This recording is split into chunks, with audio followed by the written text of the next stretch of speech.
Honorable members, we have to prepare for all eventualities.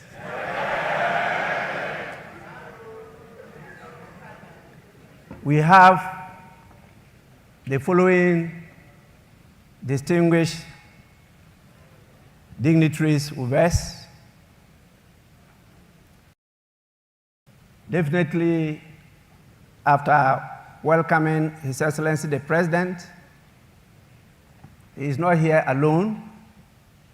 He's present here with his spouse, by the name Her Excellency Lordina Mahama.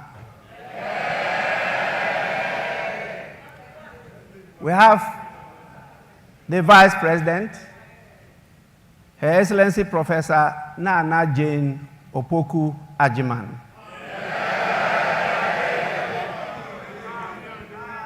We have the Chief Justice,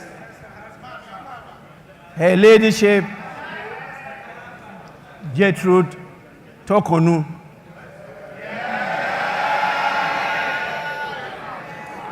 We also have the spouse of the Chief Justice, Mr. Francis Tokonu. And definitely the spouse of the Speaker, Madame Linda Ofosua Obo.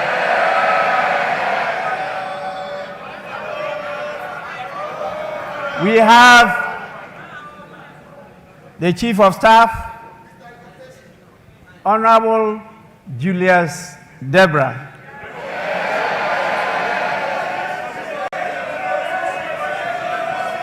And we have a number of our lordships, the justices of the Superior Court of Judicature with us here.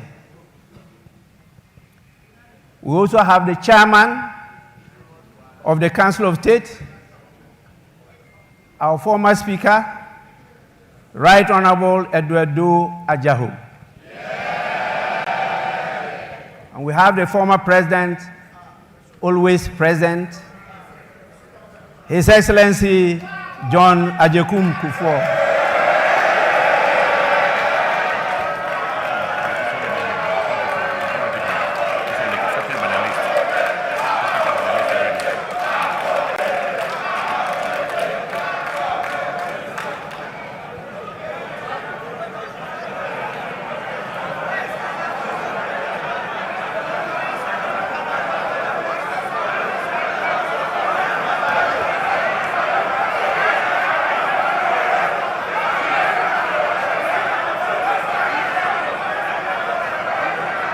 Honorable members, order, order, order.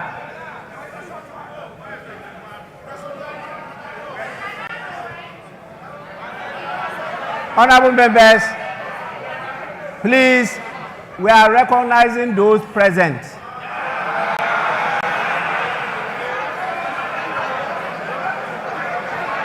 Honorable members, we also have the former First Lady, the evergreen, ever-present, Her Excellency Nana Kunedu Ajiman Rawlings.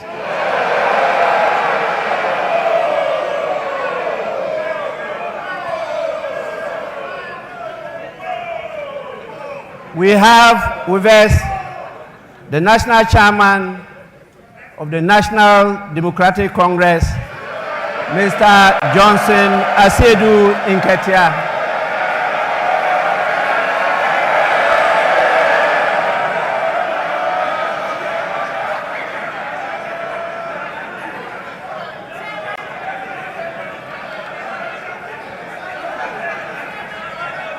We also have the National Chairman of the new Patriotic Party, Mr. Stephen Ayensu Intim.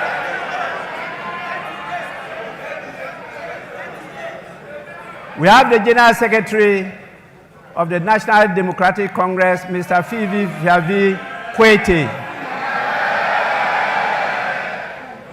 And we have the General Secretary of the New Patriotic Party, Mr. Justin Frimpong Kodia.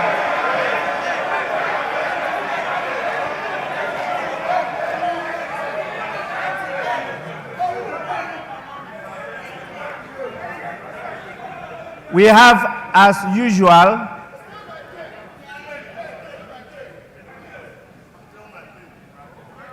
our Excellencies, the diplomatic corps of the various countries in Ghana.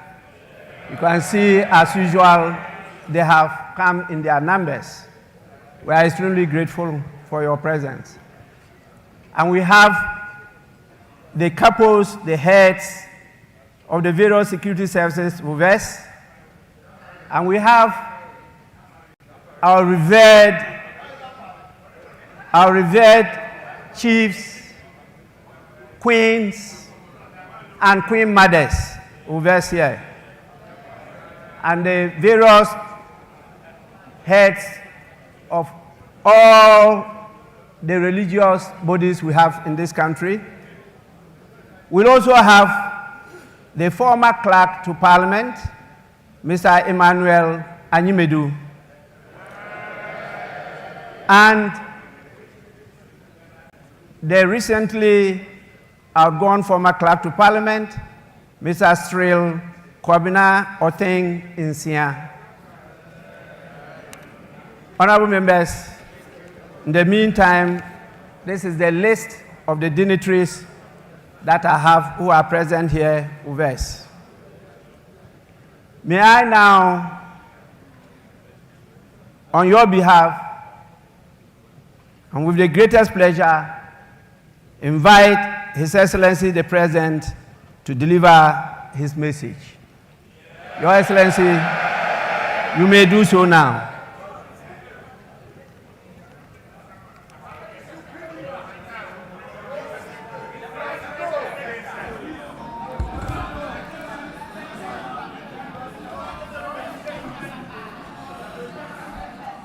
Thank you very much, the Right Honorable Speaker, Your Excellency the Vice President, Your Excellency the spouse of the President, Your Ladyship the Chief Justice, our honorable members of Parliament, honorable members of the Judiciary, distinguished leaders of our security services, Your Excellencies members of the Diplomatic Corps, our revered Nime Name, chiefs, traditional rulers, religious leaders, the national chairmen of political parties and executives, the good people of Ghana, I wish you a very good morning.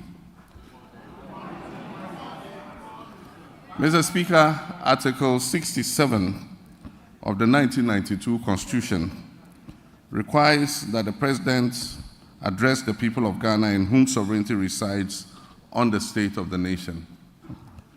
About 30 years ago, in 1996, I took my first steps in public service when I was elected to this august house as the Member of Parliament for the Bole Bamboy constituency.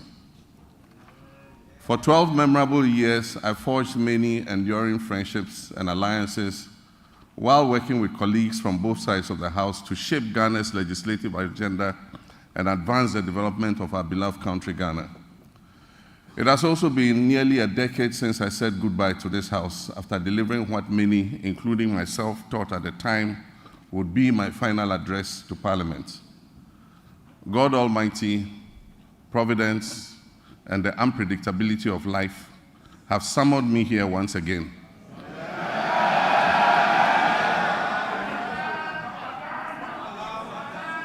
On the back of a historic electoral mandate from the people of Ghana to deliver a message on the state of the nation. That mandate came with an unprecedented majority in Parliament. And here I am once again to deliver a message on the state of the nation. Mr. Speaker, I wish to convey my heartfelt gratitude to Parliament for the prompt vetting and approval of my nominees for ministerial positions. This efficiency is unmatched in the history of the Fourth Republic. demonstrating the strides we can make when we come together in our dedication to serve the people of our great country. I believe that a similar dispatch will be applied to the approval process for my deputy ministerial nominees. This will enable them to promptly assume office and assist their ministers in delivering our noble vision of resetting our dear nation. In making the nominations and considering the numbers involved, I considered the long expressed sentiment of the Ghanaian people about the sheer size of previous administrations and their associated cost implications. I trust that this significant reduction to 60 ministers and deputy ministers, including regional ministers, will set the stage for further reductions in the size of future governments.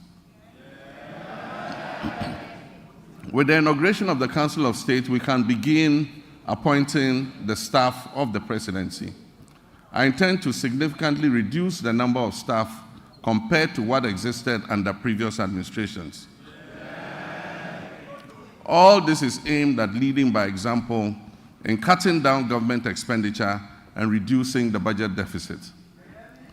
Let me begin, Mr. Speaker, by invoking the timeless words of the hymnist John Oatman Jr., who encourages us to count our blessings and name them one by one.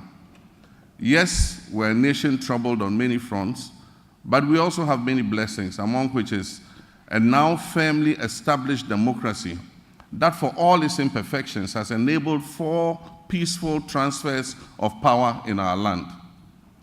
Nestled in a sub-region that is often plagued by strife and political instability, there's a good reason to take sober satisfaction that these successful, peaceful power transfers have become routine.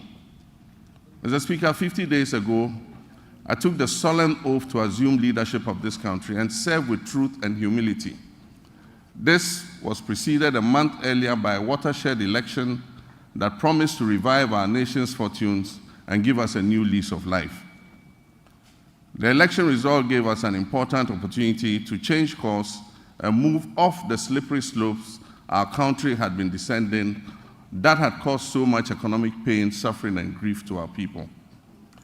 In their collective wisdom and with resounding clarity, the Ghanaian people chose to chart a new path to reset the country's economy. And through their votes, they made it clear that they will henceforth demand the highest standards of governance from those they put in positions of leadership. The good people of Ghana elected me to office with a historic electoral margin of nearly 1.7 million votes.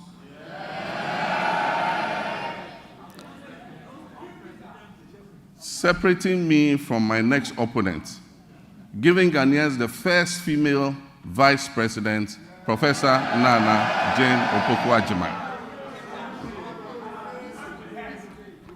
For the National Democratic Congress, NDC, that resounding victory is a selfless call to duty from a people who are tired of years of economic hardship and poor governance. That call therefore places an obligation on us and all who serve, including legislators from both sides of the House, to do our utmost with decency and humility to change the circumstances and the state of our country. Mr. Speaker, as I stated earlier, Article 67 of the 1992 Constitution requires that I give an account of the state of our nation to Parliament. I'm sad to report that the state of our nation is not good.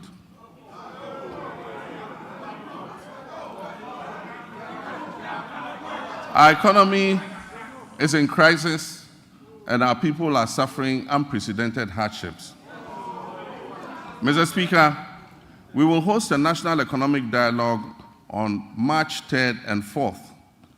On March 11th, the Minister of Finance, on my behalf, will present the budget estimates for the financial year 2025 to this August House.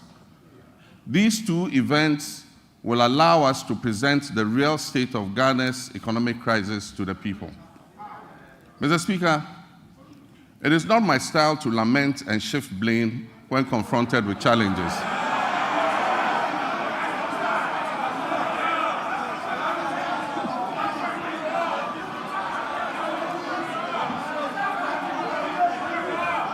Mr. Speaker, it's not my style to lament and shift blame when confronted with challenges. My approach is to accept challenges and work hard to resolve them. Indeed, this is precisely what the people of Ghana elected me to do. I have therefore not come here to lament on the state of our country, though there's much to lament about. I understand why I was elected with such high voter confidence, and that is to solve Ghana's problems. With your permission, Mr. Speaker, and within the constraints of time, I'll take the liberty to elaborate on how we intend to address the numerous challenges facing us as a nation. Yesterday, February 26, 2025, marks exactly 10 years since I stood in this chamber, at this very spot, to declare my determination to fix Dumso, a legacy problem of power shortages. And Mr. Speaker, I fixed it. Yes, I promised to fix it, and I did. And I wish to place firmly on record that from January 2016 until I handed over the administration of this country on January 7, 2017, there was no power rationing or load management in Ghana.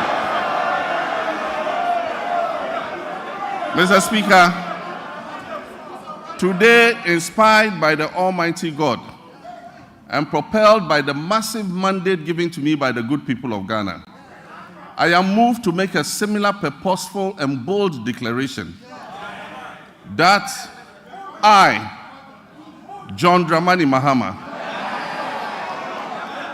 I will fix the economic crisis confronting our country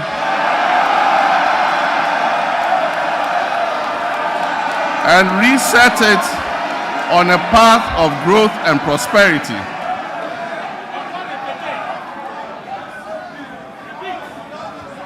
That I will fix the economic crisis confronting our country and reset it on a path of growth and prosperity.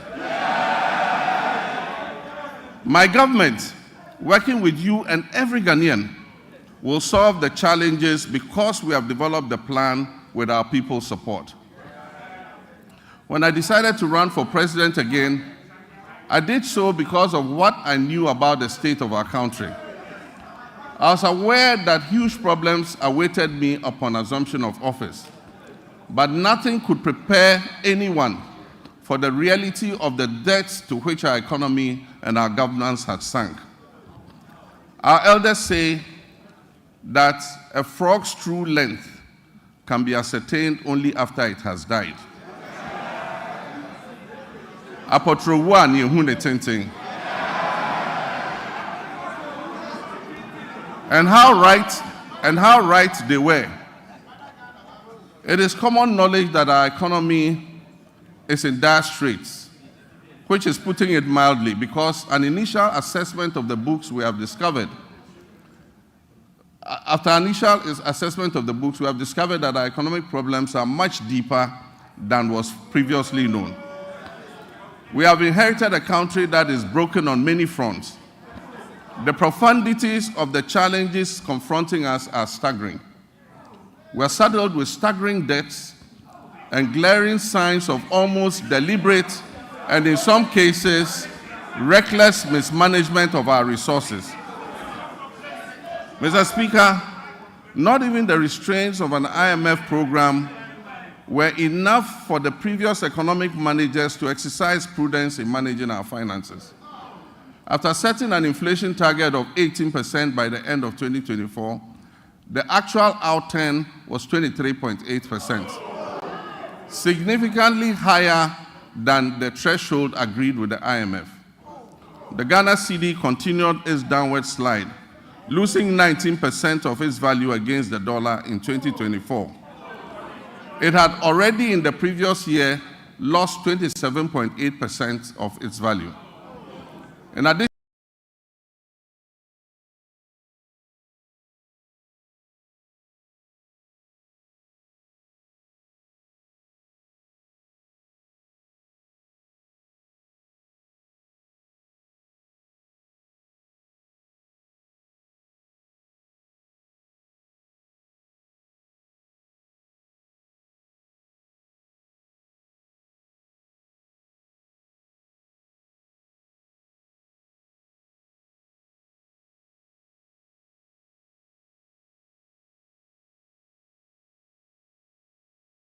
to the public debt, which amounts to a staggering $700, sold at $2,600 per ton.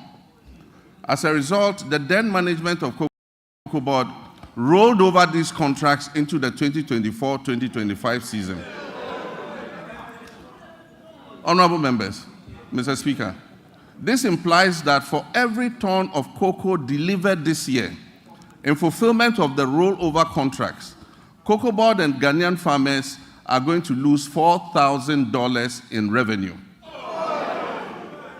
Mr. Speaker, as I address this honorable House, Cocoa Board has supplied 210,000 tons out of the rolled over contract, resulting in a revenue loss of $840 million for both Cocoa Board and the Ghanaian farmer. Mr. Speaker, Cocoa Board and the Ghanaian farmer will lose another $495 million by the time the board finishes supplying the remaining rolled over contracts. Additionally, Cocoa Road commitments alone total 21.7 billion cedis, of which only 4.4 billion is included in the total debt of 32.5 billion. This debt has arisen mainly because of the decision in 2019 and 2020 to award road contracts worth over $1 billion because of the election. Mr. Speaker, the energy sector faces significant financial challenges, primarily due to collection and system losses, non-compliance with the cash waterfall mechanism, and legacy debts. The financing shortfall has risen considerably to approximately $2.2 billion, or 34 billion Ghana cedis for 2025. And urgent measures will be needed to reduce it to sustainable levels and ultimately eliminate it. The financial sector continues to struggle despite the reportedly spending of $29.9 billion on the financial sector cleanup exercise up to date.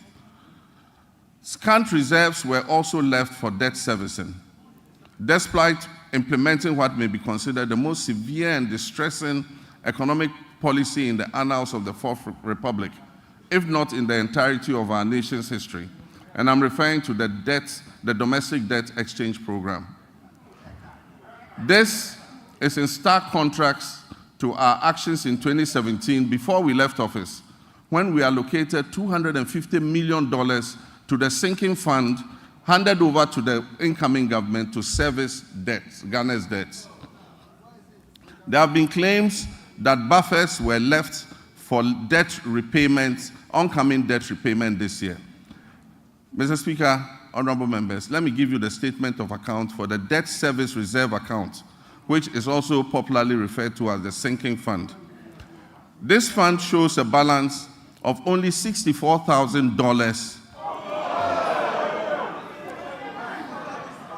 in the dollar account, $64,000 in the dollar account, and 143 million Ghana cedis in the CD account. The repercussions of the accumulation of debt and economic mismanagement will require extensive work and sacrifice to repair. In the next 4 years, to put things in context for you, Mr. Speaker, in the next 4 years, our debt servicing will amount to 280 billion cedis. And this comprises of 150 billion for domestic debt and 130 billion in external debt servicing.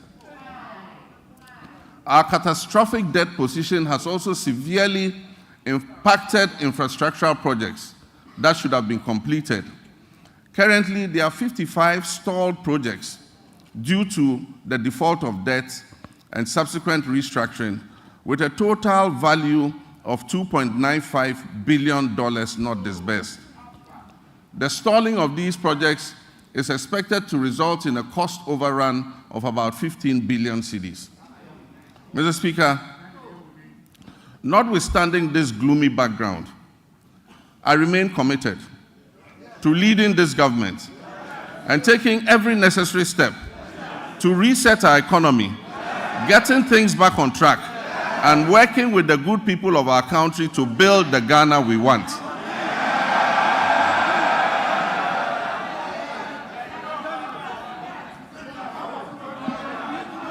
Mr. Speaker, we are doubling our efforts to complete all outstanding structural reforms. Through the budget, we will implement corrective measures to restore fiscal discipline and debt sustainability. We're also working hard towards completing the upcoming fourth review of the IMF-supported program. The review is scheduled from April 2nd to April 15th, 2025, and the IMF Executive Board is expected to approve it in June of this year. As we have done previously, we're also building buffers in the sinking fund and adopting prudent debt management practices to ensure prompt repayment of upcoming domestic and external debt maturities. In this respect, government successfully honored the matured coupon payment of $6.081 billion in cash and $3.46 billion in kind, which was due in February 2025 to all domestic debt exchange program bondholders, fully paid. Mr. Speaker, the good news is that we have also built additional buffers in the sinking fund to honor the maturing bonds that are due in July and August. And so bondholders can rest assured that they will be paid to the last pesewa, whatever is owed them. With the transparent and prudent measures we have implemented since taking over the administration of this country, I urge my countrymen and women, business owners, and foreign investors to trust our competence in turning our economic fortunes around. Mr. Speaker, since we took office on January 7, 2025, we have upheld our commitment to a fiscal consolidation agenda with a streamlined government.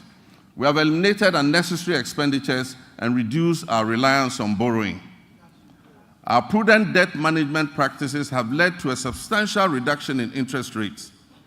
The 91-day Treasury bill rate, which was 28.51% on January 6, 2025, has dropped to 24.48% as of February 24, 2025.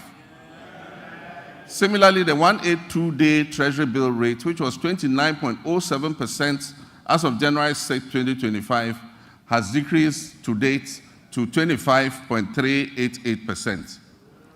Mr. Speaker, the 364-day Treasury bill rate has also moved from 30.41% to 27.30% in the same period.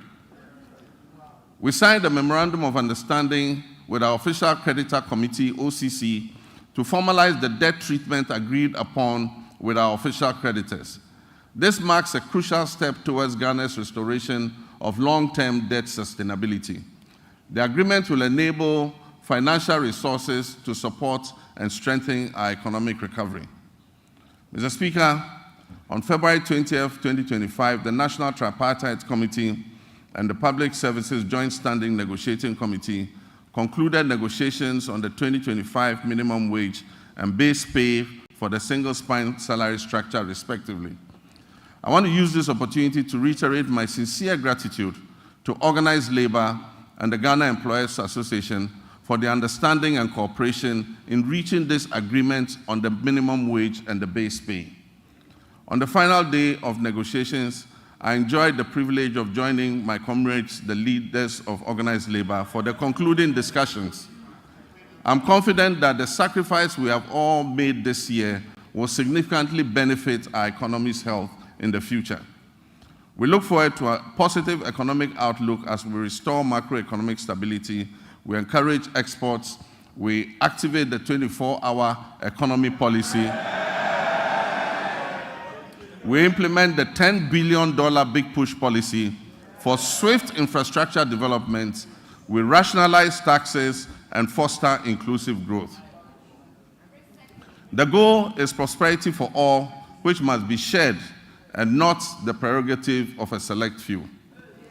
Mr. Speaker, in fulfillment of our 120-day social contract with the Ghanaian people, we have put in place the Planning Committee to host the National Economic Dialogue. This dialogue is expected to discuss the state of the economy and reach a consensus on the key policies needed to address the devastating economic crisis confronting us. It will support the development of a homegrown fiscal consolidation program, and it will highlight key structural reforms and policy priorities essential for resetting the economy and creating prosperity for all our people. I believe there's absolute wisdom in what our elders say, that two heads are better than one. Tikro and Kwejina. Consultation and consensus building have always proven to be better than unilateral decision making.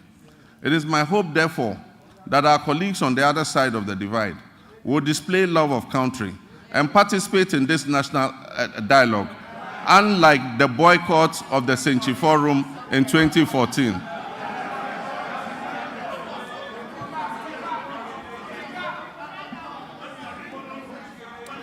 I humbly choose a different path of accommodation and cooperation with all stakeholders. We will continuously engage on important issues so that together, as a nation, we can reset our country and focus on sustainable development. Mr. Speaker, honorable members, together we shall build the Ghana we all want. Mr. Speaker, my administration inherited an energy sector on the brink of collapse. It was weighed down by unsustainable debt. This unfortunate situation has led to many independent power producers and fuel suppliers threatening to cease their operations. Mr. Speaker, listen to this. Despite collecting over 45 billion cedis in energy sector levies, ESLA, over the last 8 years, the outgone administration has left the Ghanaian people with an energy sector burdened with a staggering debt of 70 billion cedis as of December 2024. It is of deep concern that several state-owned enterprises in the energy sector are struggling to stay afloat, and unless urgent interventions are made, many of them will go under. Financial distress in the energy sector remains a significant obstacle to delivering consistent and affordable electricity to Ghanaians, and it poses an existential threat to our economy in general. Compounding these challenges, critical maintenance activities such as the scheduled pigging of the West African gas pipeline, WACO, were postponed from 2024 to 2025 without sufficient contingency measures for alternative fuel supply. As a result, my administration has had to swiftly mobilize resources to secure emergency fuel supplies to ensure that electricity generation continues despite the closure of the West African gas pipeline. I've been informed that the pigging exercise will be completed in the first week of March, and once again, additional gas will flow from Nigeria. We are anticipating a marked improvement in the power situation once this begins. While the current state of our energy sector poses grave concerns, we must remain resolute in our commitment to restoring stability. I've directed the Minister for Energy and Green Transitions to implement far-reaching reforms, including enforcing a single revenue collection account, strictly adhering to the cash waterfall mechanism, and eliminating all wasteful expenditures by the state utility.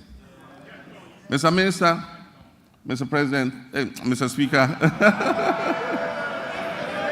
following my directive, Mr. Speaker, following my directive, the Minister has set up an advisory committee to guide the participation of the private sector in metering and billing in order to improve efficiency in revenue collection and also reduce the high commercial and technical losses that are threatening to drown the state-owned utility company. A pilot partnership between ECG and Enclave Power has proved highly successful and provides us with a workable framework. ECG provides bulk supply of power to Enclave Power Limited. This is an organization in Ghana. Enclave Power provides meters and bills to all companies operating in the free zones enclave, with 99% revenue collection and nearly 100% uptime in power supply. This is being done here in Ghana. We can use it to cover the rest of the nation to ensure that we get revenue compliance and be able to bring down tariffs for our people. Mr. Speaker, I'm still getting used to being president, that's why I said Mr. President. Mr. Speaker, reduction in commercial and technical losses will lead to affordable tariffs for everyone and will bring relief to all users of electric power. We also aim in the medium term to achieve 100% gas utilization for power production and to eliminate completely the use of crude oil and fossil fuels. This will save Ghana hundreds of millions of dollars spent on the importation of fuel oils for power production annually. With regards to renewable energy, this administration will soon operationalize a renewable energy and green transition fund to enhance efficiency and accelerate Ghana's transition to renewable energy. This initiative will drive investments in sustainable energy solutions, including solar street lights, rooftop solar installations, off-grid solar systems, electric vehicle charging stations, and rechargeable outboard motors. These measures will reduce dependence on the national grid and position Ghana as a leader in Africa's green energy transition. Mr. Speaker, Ghana's petroleum sector has witnessed a precipitous decline, with crude oil production sinking by more than 32%. This has resulted from the high opacity levels, a very hostile business climate, and excessive political interference in the sector, culminating in most of the major oil companies exiting and stalling all upstream activities. The decline in upstream activity is obvious to any person familiar with the twin cities of Sekondi and Takoradi. Just under a decade ago, these cities were the bustling epicenter of fabrication, logistics, service activity associated with the upstream oil and gas sector. Unfortunately, my recent visit reveals many shut down facilities and many businesses have packed and left the shores of our country. Hundreds of workers have been laid off and left unemployed. I wish to assure the good people of Sekondi Takoradi and indeed the whole Western region that we are going to breathe life back into your area.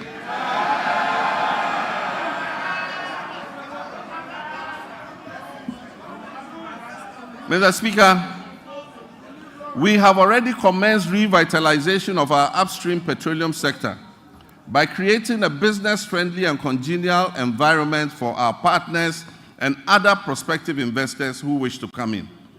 My meeting with the players in the upstream sector have been extremely positive, and we have been assured of substantial investments running into billions of dollars in the very near future. Mr. Speaker, the Minister of Energy and Green Transitions gave the directive for the removal of the unitization based on the arbitration that took place. We believe that this will open the way for an amicable resolution of the issues between Springfield and ENI. And this should make our oil and gas prospects more attractive to investments going forward. Mr. Speaker, Ghana has fertile lands, abundant water, and human resources. Yet we face a paradox.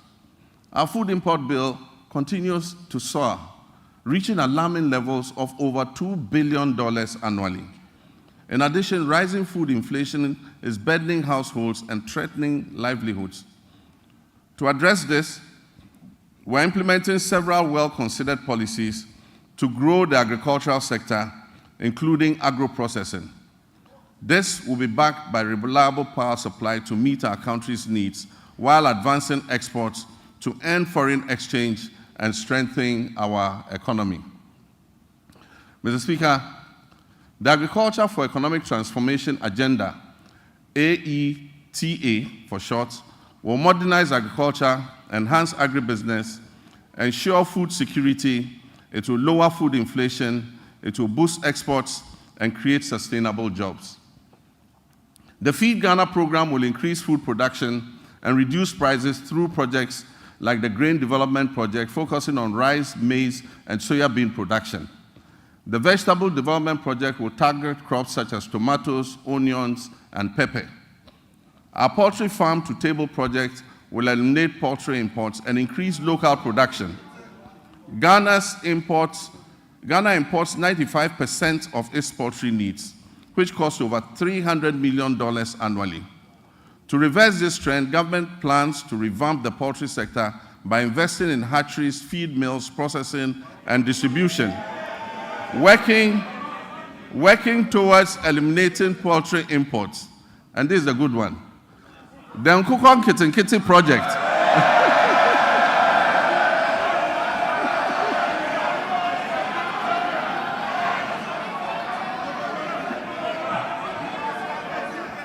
We actually have a project called Nkukon Kitinkiti. The Nkukon Kitinkiti project will cover 55,000 households producing eggs and fresh poultry for the market, and it will help reduce our $300 million we spend on importing chicken annually.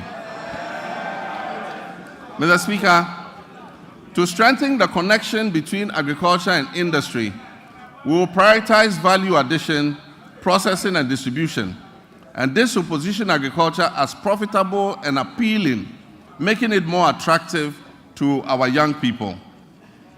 We will implement an Agri-Next program to facilitate access to land banks by young farmers, to connect graduates with opportunities in the agricultural value chain, and promote greenhouse agriculture among the youth.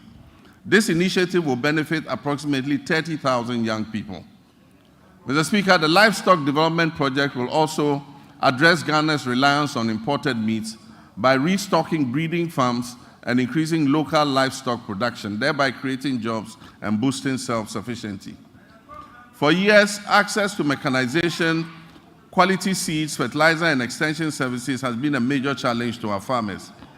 To address this, government will establish our flagship farmers service centers in every agricultural district, ensuring that farmers receive essential mechanization services and resources to improve their productivity and efficiency.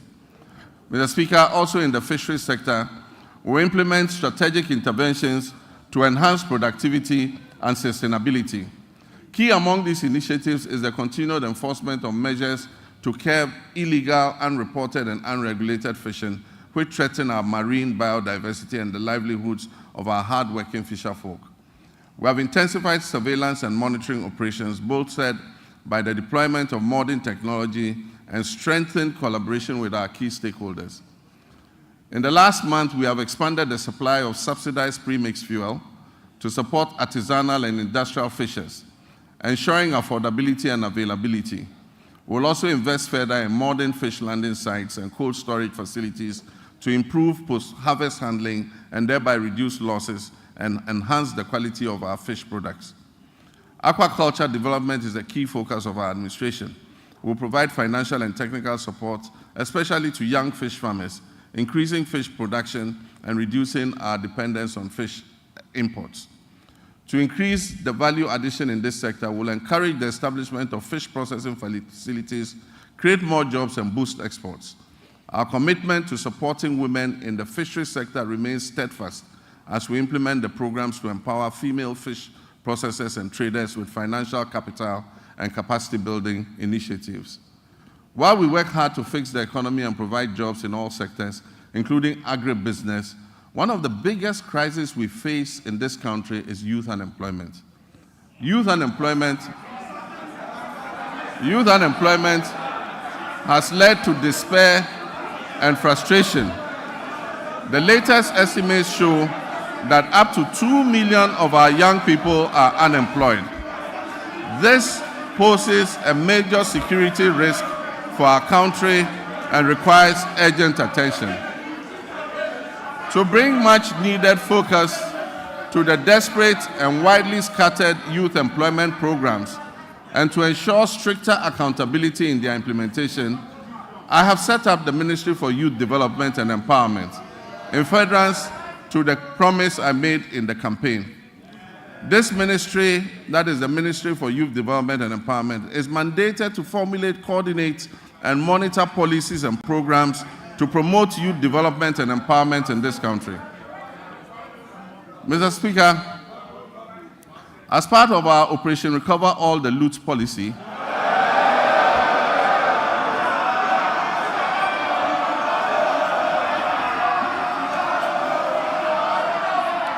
Mr. Speaker, as part of our Operation Recover All the Loot policy, ORA, I've already tasked our investigative bodies to bring the culprits of the National Service ghost name scandal to justice. Such brazen theft of public funds must not go unpunished.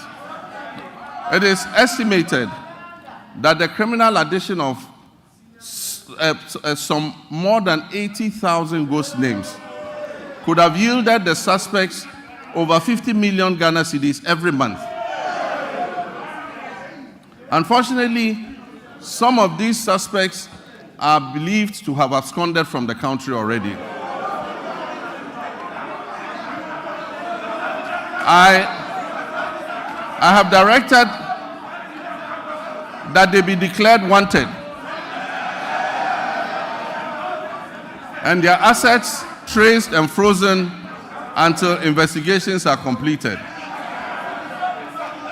To achieve a legally robust regime to govern national service, I've also tasked the Minister for Youth Development and Empowerment to coordinate and present to Parliament a legislative instrument to support the implementation of the newly passed National Service Authority Act 2024. That's Act 1119. We will introduce short military training as part of our national service scheme. This will instill a sense of fitness and discipline into our youth. The administration of scholarships is another challenge. It has been fraught with a lot of challenges. The poor who genuinely need scholarships are unable to access them because the rich and wealthy always crowd them out. To fulfill our government's vision of promoting transparency, equity, and sustainability in the scholarship scheme, we shall streamline the award process to ensure that not only deserving youth benefit from the system, deserving youth benefit from the system. We shall introduce increased transparency, including publishing the list of beneficiaries every year. Mr. Speaker, job creation is one of our main pillars, and it was one of the major promises we made to the youth of Ghana. To help actualize this promise, we're going to roll out what we call the Ejumawura program. This initiative will create, track, and mentor young businesses annually with a special focus on our youth. For the first phase, the top 2,000 implementable business proposals will be supported with business development training, mentorship, access to startup capital, marketing, and networking to operationalize their innovations and business ideas. We will also launch our flagship National Apprenticeship Program to equip at least 10,000 young people in the informal sector with employable skills, including providing apprenticeship fees and startup kits when they have completed. The Youth Development and the Interior Ministries will facilitate the training of our young people in the Okada business.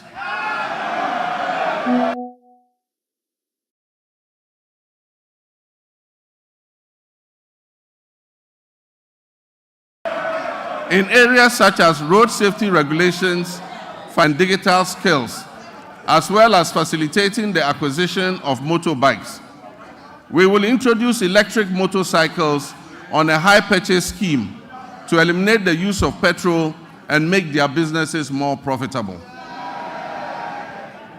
Mr. Speaker, Her Excellency the Vice President's Empowerment for Women and People with Disabilities program will also be launched this year. The program will target women and people with disabilities and other vulnerable groups to build their capacity and offer them access to finance to create their own jobs. Mr. Speaker, The Ministry of Communications, Digital Technology and Innovations will also focus on developing youth IT skills and fostering innovation. Under the 1 Million Coders program, young people will receive training in coding, web app development, digital marketing, and other digital skills.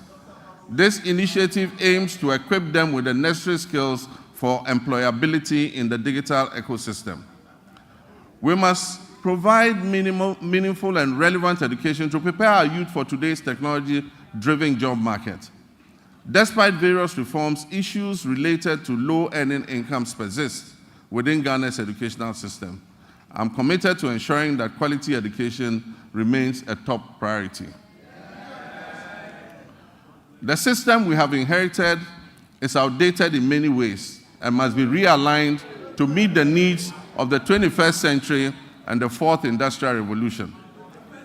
Recognizing the urgent need for national dialogue on education and in the spirit of inclusive governance, I launched the National Education Consultative Forum on February 18th in Ho.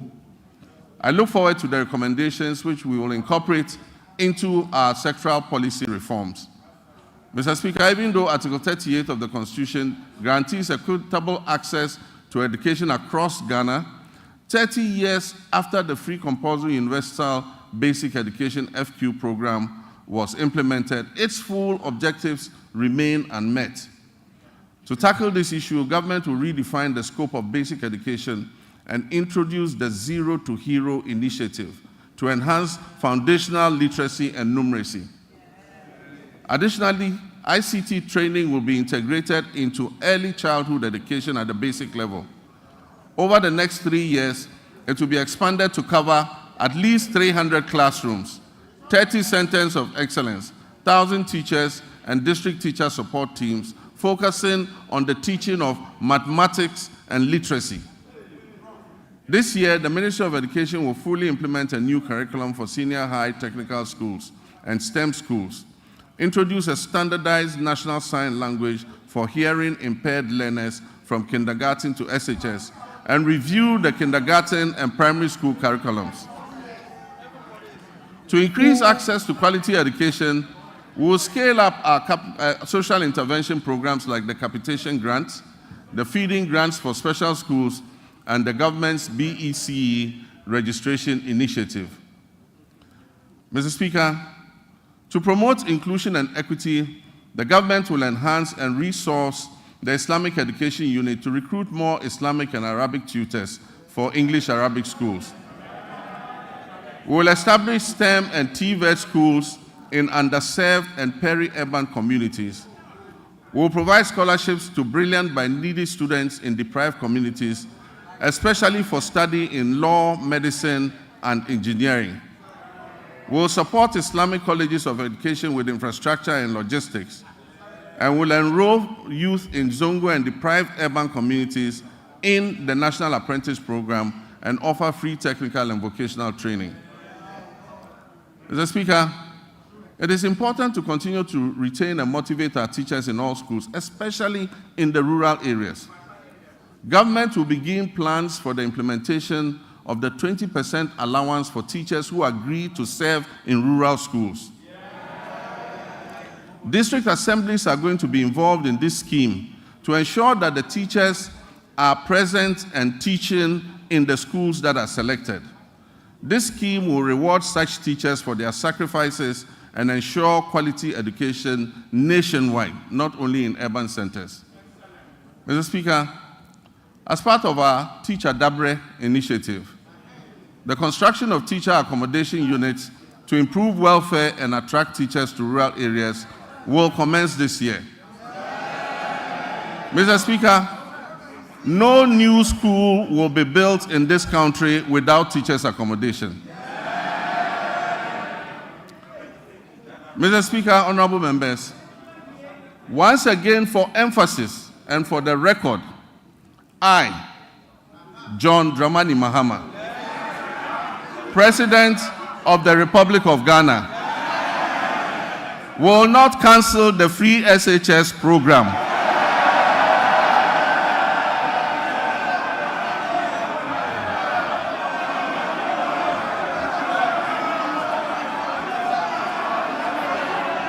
I will not cancel the free SHS program.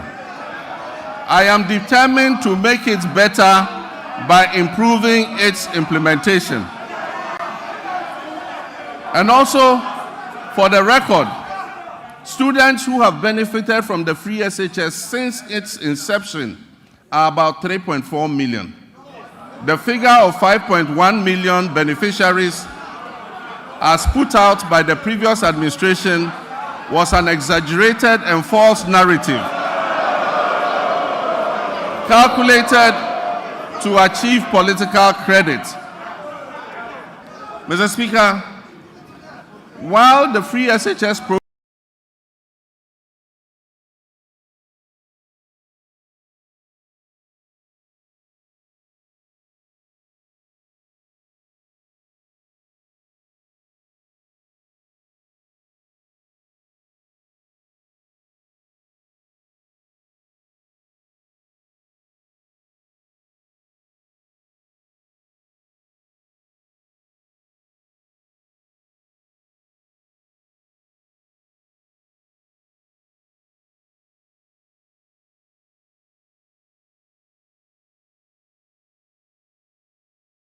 program has improved access. Mr. Speaker,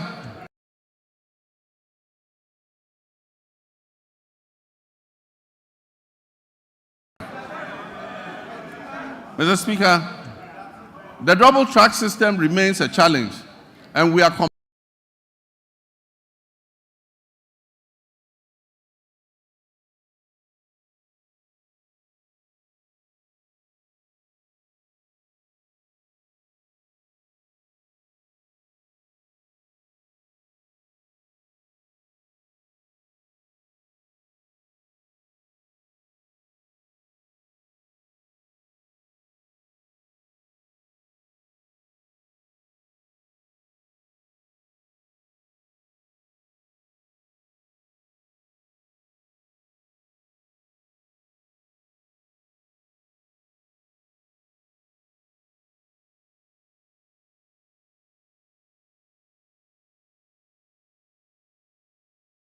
committed to as I address you. Mr. Speaker, efforts to decentralize school feeding and food management include strengthening procurement and store management records capacity. Once completed, food procurement and management will be fully handed over to the secondary schools to do their. Mr. Speaker, science, technology, engineering, and mathematics are central to national development, STEM. We will therefore expand STEM programs at all levels to equip all students for the global economy. We don't believe in building single standalone STEM schools.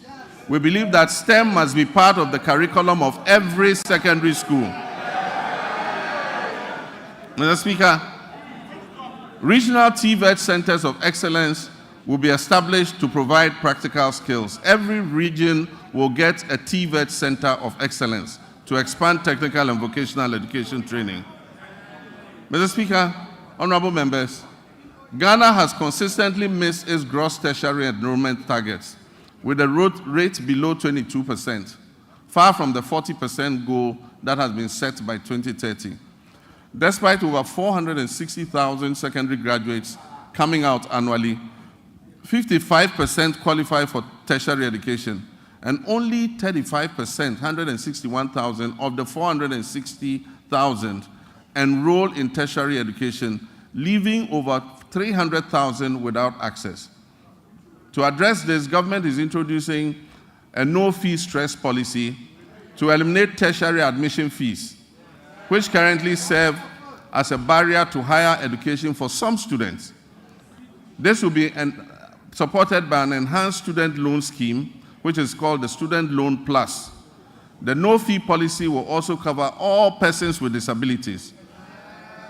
And for emphasis, persons with disabilities will pay no fees for tertiary education throughout their study. And so PWDs who gain admission to tertiary institutions will pay no fees. Additionally, TVET enrollment will be increased from 11% to 20% to boost employment. Mr. Speaker, rising enrollment has strained university infrastructure, causing overcrowding and inadequate accommodation. We are determined to expand access, improve quality, and align tertiary education with national goals, particularly in STEM. Feasibility studies for new public universities or campuses of existing universities to be established in the 6 new regions will commence this year. Seed funding for these projects will come from the GET Fund in order to enhance access. Government will this year engage with the existing public universities to identify suitable sites on their campuses, acquired lands, for the implementation of the private sector participation in the provision of hostels project. This is a partnership between government, the universities, and private investors to expand hostel capacity on their campuses. This will allow more students to be accommodated on the campuses to allow for a better learning environment. Mr. Speaker, academic freedom will be upheld. We will not interfere in the administration of our tertiary universities. And our hope is that the institutions will ensure good governance in their administrative practices. Mr. Speaker, next, our health sector faces significant challenges that jeopardize the very foundation of affordable health care. The Ministry of Health has a total liability of nearly 15 billion cedis, when co-financing obligations, judgment debts, and payments to clear medical commodities at the ports are all put together. The last major hospital equipment replacement program was undertaken in 2014 when I was president. Since then, most hospital equipment in the Ghana Health Service facilities have deteriorated or broken down. Mr. Speaker, the Agenda 111 program, which was started as a knee-jerk reaction during the COVID-19 pandemic, when the Ghanaian public had begun to appreciate the significant investments that the previous NDC administration had made in healthcare facilities, and began to lament the many hospital projects that had stalled under the previous administration, a promise was made to build 111 hospitals. Mr. Speaker, I'm sad to note that there is no dedicated funding source for such a gargantuan project. There is no dedicated funding source for this gargantuan project. Mr. Speaker, for the record, as I speak, not a single Agenda 111 hospital is operational. In any part of Ghana, I challenge you, not one is operational. Mr. Speaker, and it is worth disclosing that $400 million has already been disbursed under the Agenda 111 project. Mr. Speaker, at a rate of approximately $80 million per hospital, this $400 million spent could have completed and made operational at least 22 of those hospitals. Mr. Speaker,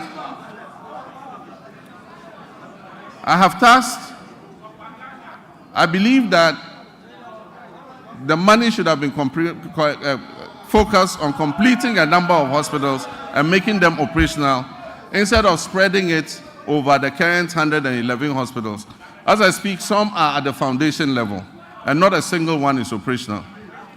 I have directed the Minister for Health to present us with a plan on the way forward for this program. And let me add that we are open to public-private partnerships and franchising to complete and operationalize these hospitals.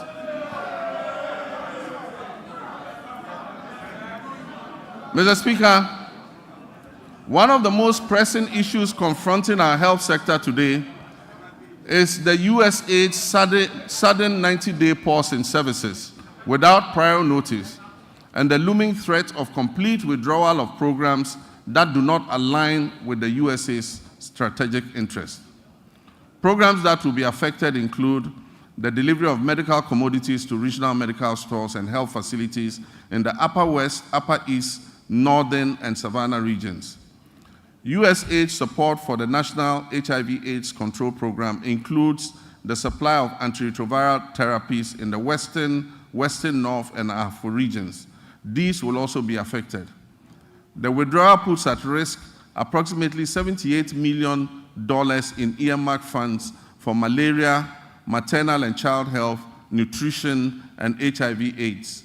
It also covers some programs being run at the Noguchi Memorial Institute in research. The impact will be challenging without urgent intervention.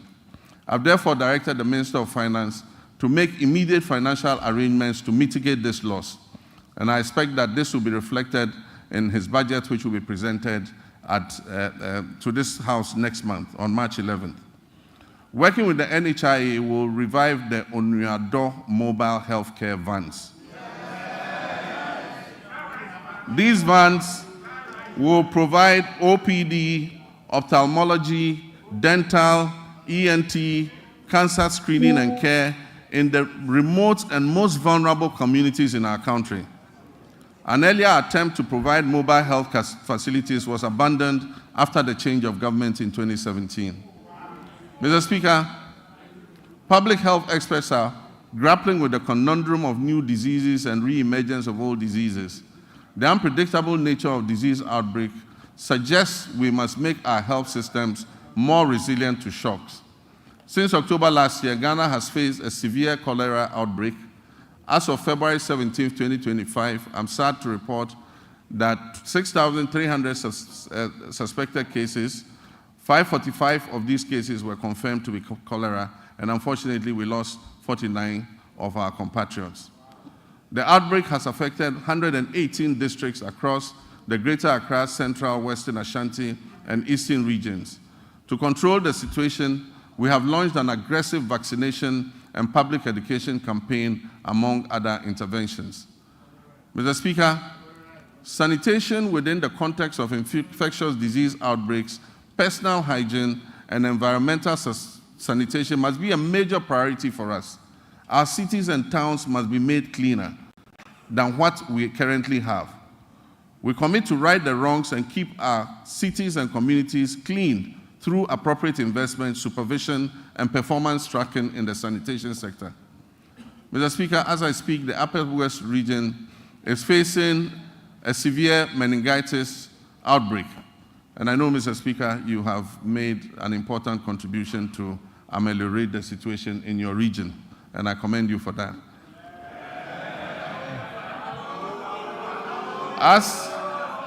As of February 17, 2025, 135 suspected cases of meningitis were reported.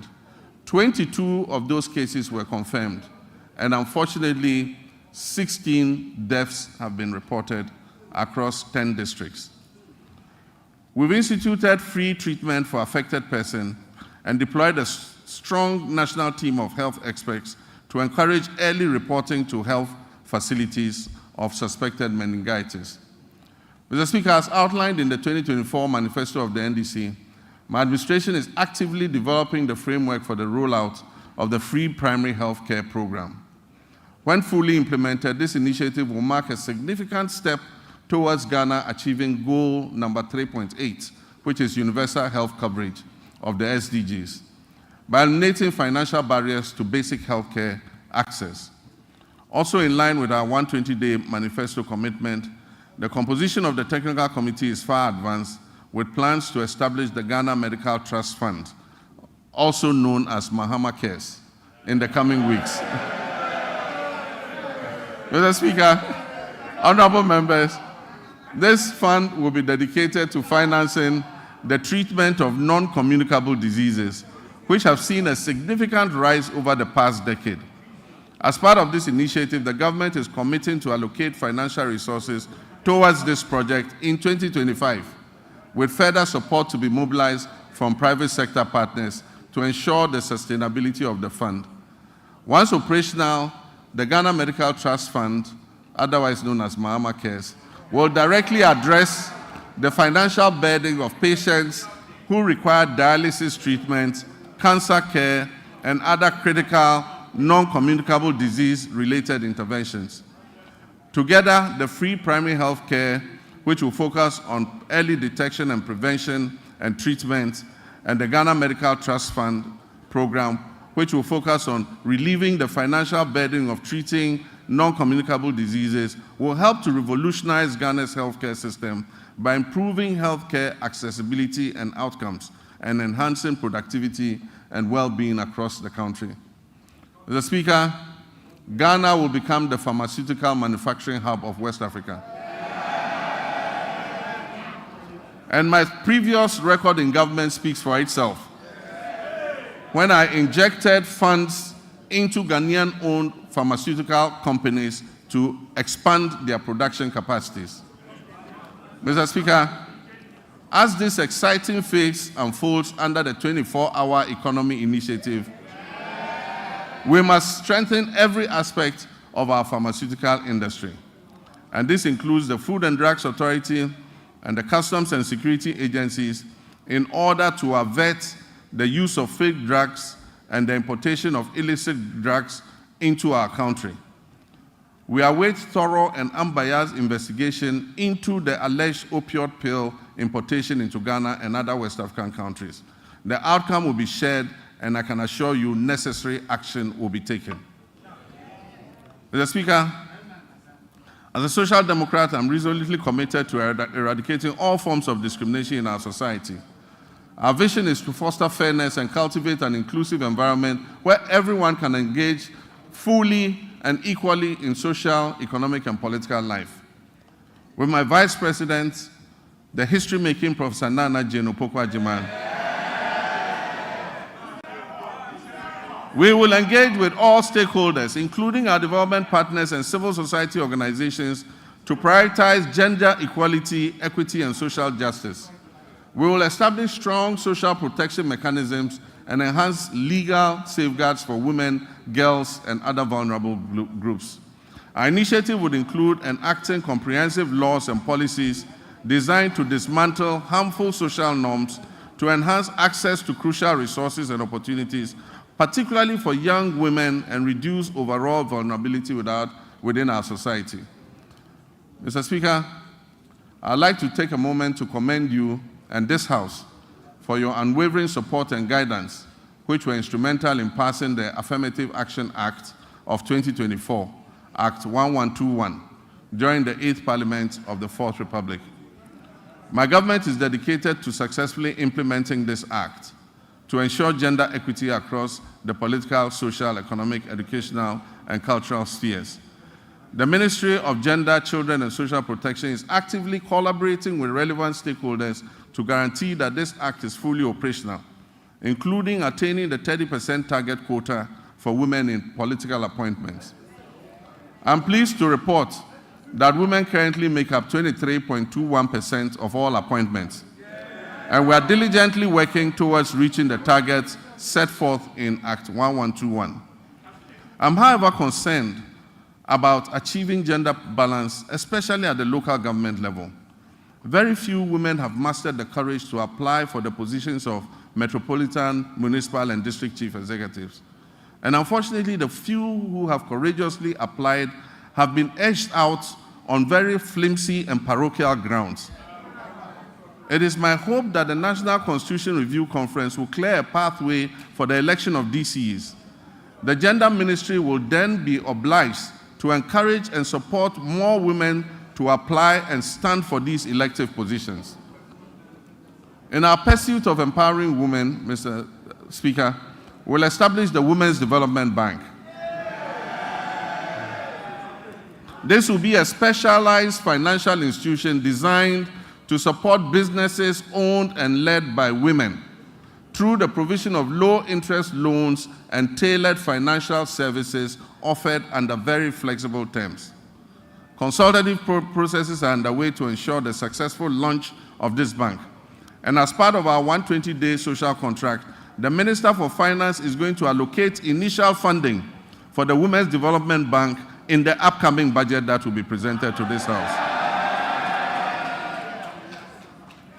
Mr. Speaker, we're also implementing measures to expand the Livelihood Empowerment Against Poverty program under our Big Leap initiative. As we work towards completing the Ghana National Household Data Census by this year, 2025, we'll reassess the status of LEAP beneficiary households to facilitate the enrollment of new beneficiaries. Mr. Speaker, we are committed to enhancing the legal framework surrounding disability rights by passing the Persons with Disability Amendment Bill. Additionally, we will introduce a legislative instrument to strengthen further the provisions of the Persons with Disability Act, Act 715 of 2006. We reiterate our commitment to ensuring that individuals with disability have access to free tertiary education and equal opportunities to pursue their academic and professional ambitions. Mr. Speaker, the government intends to ensure the implementation of legislation that enjoins public and private employers to reserve 5% of their employment for persons with disabilities. I am aware that a private member was shepherding this bill. Government is going to support that motion in order that 5% of all employment is reserved for persons with disability. Mr. Speaker, Ghana's sports sector, once again, which was a shining example of excellence within Africa, now finds itself at a very critical juncture. Historically, our nation has been celebrated and has had remarkable achievements in boxing, football, and athletics. Unfortunately, this is no longer the case. However, recent years have unveiled depressing structural deficiencies in administration, funding, infrastructure, and talent development. Immediate and comprehensive reforms are imperative to reclaim our rightful place on the global sports stage.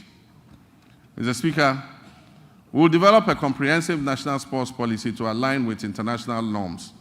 This policy will be accompanied by an exhaustive review of the Sports Act of 2016, that is Act 934, and the rigorous enforcement of the Sports Regulations 2023 LI 2477. Infrastructure development remains paramount in our strategy. The government is committed to refurbishing existing national stadia, completing youth resource centers, and constructing new sports facilities in the new regions. We'll also prioritize community recreational facilities to foster greater participation in sports at the grassroots level. Recognizing the critical role of youth development, we're implementing a significant overhaul of grassroots sports with the establishment of the School Sports Authority. This body will oversee structured inter-school competitions and talent identification initiatives essential for nurturing future sporting champions. Over 60% of Ghana's elite athletes have emerged from these school sport programs. The ministry has now been renamed the Ministry of Sports and Recreation. To acknowledge the significance of recreation, we will launch a National Recreation Day. This will be a monthly initiative centered on community engagement alongside an annual National Recreation Festival. These initiatives will encourage keep-fit activities and promote active lifestyles. It will promote traditional games and strengthen community bonds. Next month, the senior national team, the Black Stars, which is now a pale shadow of its former glory, will play 2 World Cup qualifying matches. I've instructed my office and the Minister for Sports and Recreation to hold the Ghana Football Association accountable to the people of Ghana as we prepare for these games, especially regarding the budget of the FA. There will be no secrecy in how much the government spends on the national teams. The budgets presented by the FA and other sports associations must be known by the public. After all, it is the taxpayers' funds that are used to fund these activities. Expenditure and waste reduction applies to all sectors of the economy, including the Ministry of Sports and Recreation. Mr. Speaker, tourism, culture, and creative arts remain vital cornerstones of our national development strategy, playing a significant role in job creation, cultural exchange, and economic growth.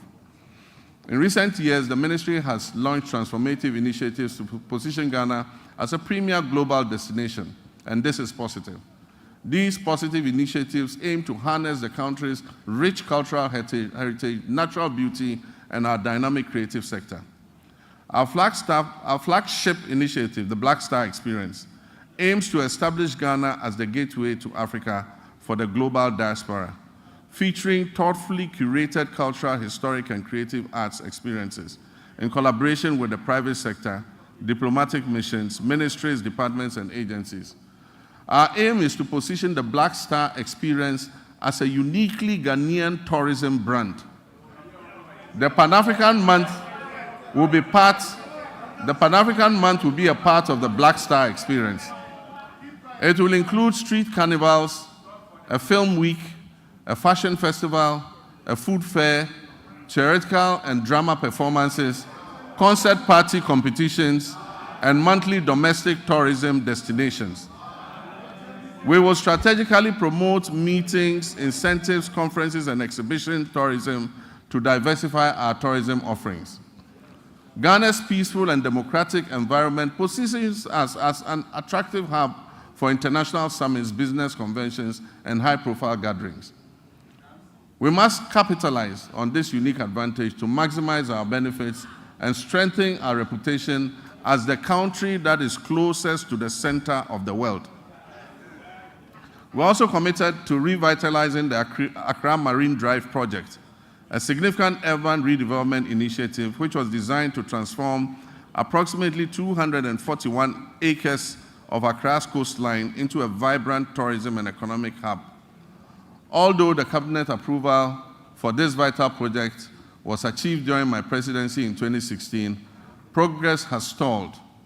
We'll reassess the work completed and take decisive action to bring this all-important project back on track.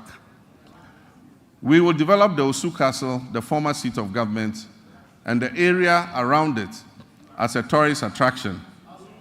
It will have a pedestrian precinct with arts and craft markets, jewelry and gold markets. This approximate 22-acre land will become a destination for tourism. Mr. Speaker, our road network is the cornerstone of our nation's infrastructure, facilitating over 90% of the transportation of goods and services across this country. This vital network is critical in supporting agricultural growth by linking farmers to markets, lowering transportation costs, and ensuring quicker access to essential supplies and services. The resulting interconnected benefits foster a vibrant economy and enhance the livelihood of countless of our citizens. Mr. Speaker, while the previous government has made lofty claims about achieving unprecedented milestones in the road sector, available evidence does not support its assertion that it constructed over 13,000 kilometers of new roads. Instead, it has perpetuated a narrative that presents road maintenance and rehabilitation efforts as new construction projects, misleading the public about what has been achieved. The proportion of poor roads has increased, especially in urban centers, where the number of roads in disrepair surged from 46% in 2015 to almost 60% by 2021. Therefore, Mr. Speaker, our road sector is in crisis, mainly due to years of mismanagement. As many as 85% of awarded contracts in the road sector have stalled, and the contractors have stopped work due to non-payment, and most of them have parked their equipment off-site. Mr. Speaker, as of December 2024, unpaid bills owed to contractors in the sector exceeded 20 billion Ghana cedis for work that had been carried out between 2018 and 2024. For instance, the Ghana Road Fund obtained a loan of 600 million Ghana cedis in March 2018 to refinance outstanding debts and borrowed an additional 1.2 billion Ghana cedis from a syndication of banks in November 2019. Alarmingly, upon assuming office, the Ghana Road Fund still had outstanding payments, including some as low as 2,000 Ghana cedis, dating back to 2018. Current commitments for road projects that are unpaid currently stand at an astonishing 105 billion Ghana cedis. Despite these considerable challenges, this government remains steadfast in its commitment to prioritize vital infrastructure projects that address the pressing backlog of poor roads. Our strategy will be anchored in executing our flagship initiative under the Big Push program. The Big Push will see major rehabilitation of many key roads in the feeder roads, urban roads, and highway sectors. We'll also undertake the following key initiatives to revitalize the road sector. We'll reintroduce tolls, road tolls, using modern technology. We'll rationalize the road sector portfolio to focus on high-impact initiatives. Mr. Speaker, we will uncap the road fund in order that it can accumulate more money to pay for road maintenance. Mr. Speaker, we'll minimize sole source procurement to encourage competition, competitive bidding, and enhance public transparency in the procurement processes. Mr. Speaker, the drip equipment, which was acquired at the last moment as a knee-jerk reaction for electioneering purposes,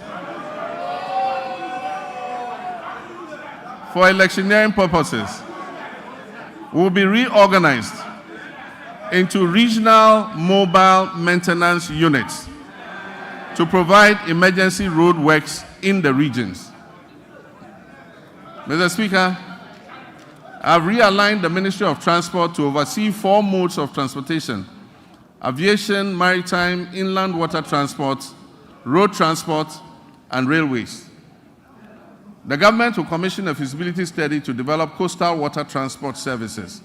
This initiative aims to promote alternative modes of transport and ensure their integration into our existing systems under the National Transport Policy. It also aims to enhance tourism, reduce road traffic, and mitigate environmental pollution.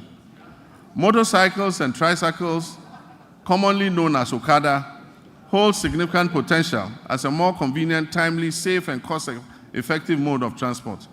Currently, the Road Traffic Regulation of 2012, LI 2180, prohibits licensing motorcycles and tricycles for fare-paying passengers. As part of our government policy, the Ministry will amend the regulatory framework to regularize the use of motorcycles and tricycles for commercial passenger transport. In our ongoing effort to revitalize the whole airport, the government will facilitate the establishment of the state-of-the-art pilot training academy and a maintenance, repair, and overhaul facility. The Volta region will become a center of excellence for aviation training and aircraft maintenance. This project will create significant employment opportunities.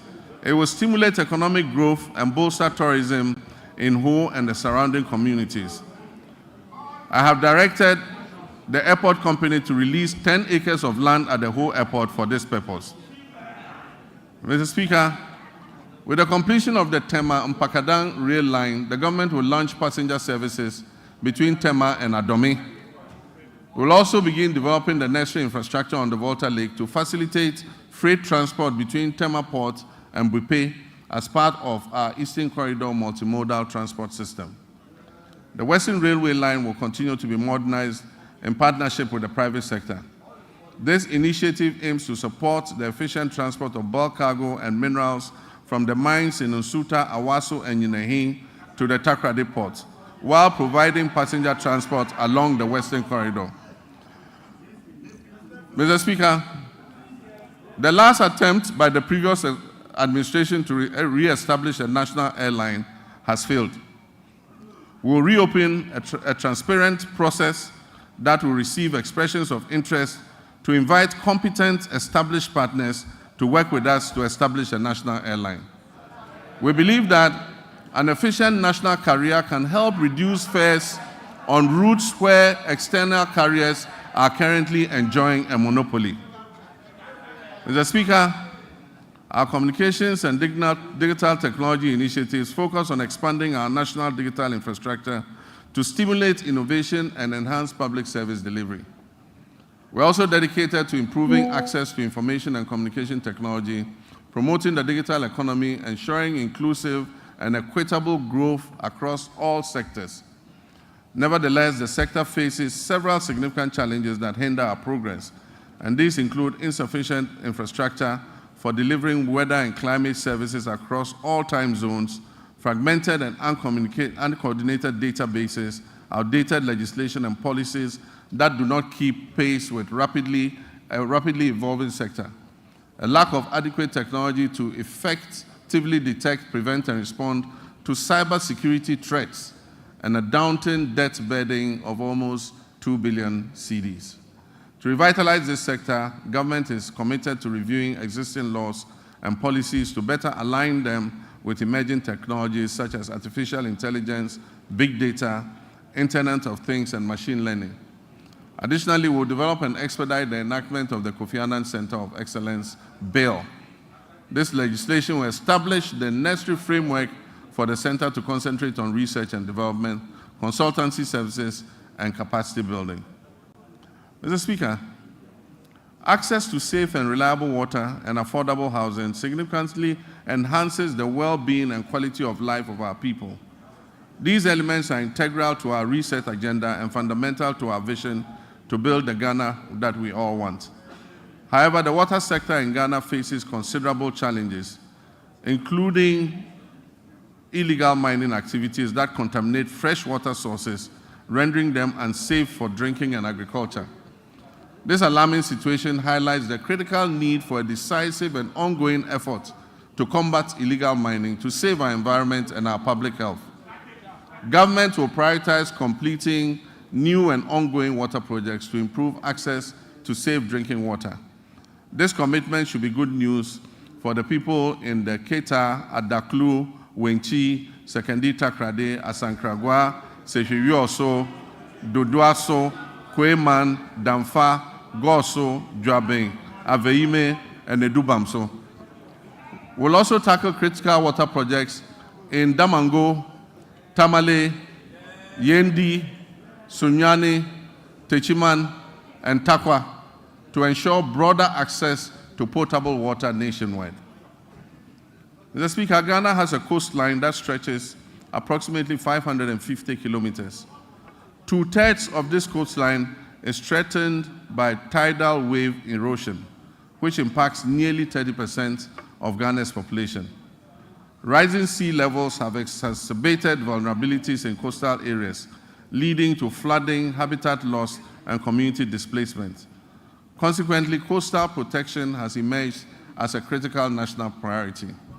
And so for the communities that are threatened by flood currently, we're going to prioritize building sea defense to be able to protect you. Flooding has become an all too frequent occurrence in many urban centers across the country, resulting in tragic loss of life, livelihood, and property. This scenario underscores the urgent need for sustainable solutions to address these pressing challenges. Many of our drainage systems are inadequate. They are worsened by careless waterway construction and obstruction, and the relentless encroachment on wetlands and floodplains. To tackle these issues, we have to explore alternative sources of funding to support essential drainage works, desilting, flood control, and coastal protection. Mr. Speaker, the quality of life of any nation relies significantly on a well-regulated and efficient housing market that guarantees access to decent homes. Our housing deficit is estimated at over 1.2 million units, and this has been the situation for many decades. High costs associated with land acquisition, construction material, and access to financing have made home ownership unattainable for many, primarily affecting vulnerable populations and contributing to the rise of slums.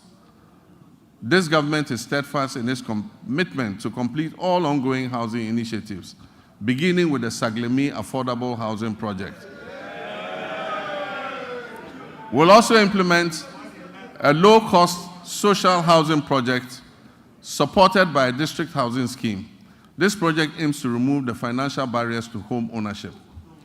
Workers in the formal sector, public or private, who have about 15 to 20 years before retirement, can purchase and own a house in cedis and have the cost deducted monthly from their salaries until the house is fully paid up. Mr. Speaker, illegal mining, commonly known as galamsey, has inflicted tremendous harm on our forests, leading to significant land degradation and pollution of vital water sources. This reckless activity threatens Ghana's environment and public health. Mr. Speaker, I'm sad to report that presently 44 of the country's 288 forest reserves have been impacted. An area that is alarmingly equivalent to approximately 8,000 football fields has been completely destroyed. Mr. Speaker, the pollution levels in major rivers within the southwestern basin are critically high, with turbidity levels far exceeding possible units. To combat this urgent crisis, we're implementing a proactive approach that includes robust and impartial law enforcement, meaningful stakeholder engagement, and the creation of alternative livelihoods for our citizens involved in galamsey. We're expanding the Minerals Commission regional offices to strengthen their regulatory oversight. We will establish a framework that categorizes mining activities into small, medium, and large scale, each with its tailored regulations. Mr. Speaker, we will establish a gold board, and we're in the process of doing it. Legislation will come to this House shortly. This gold board will ensure effective governance of the gold industry. At the same time, we wish to take advantage of Ghana's salt production capacity to place it as a central export commodity under the African Continental Free Trade Area. We will also seize opportunities presented by the global shift towards net zero emissions to craft policies related to critical minerals such as lithium. The anticipated development of the integrated aluminum and iron industry will significantly increase the value of Ghana's natural resources. In our commitment to restoring degraded forests, we will launch the Tree for Life restoration policy and the Blue Water Initiative, which will transform mined-out areas into ecological recovery zones. This ambitious afforestation program aims to establish more than 50,000 hectares of new plantations and undertake 5,000 hectares of enrichment planting annually.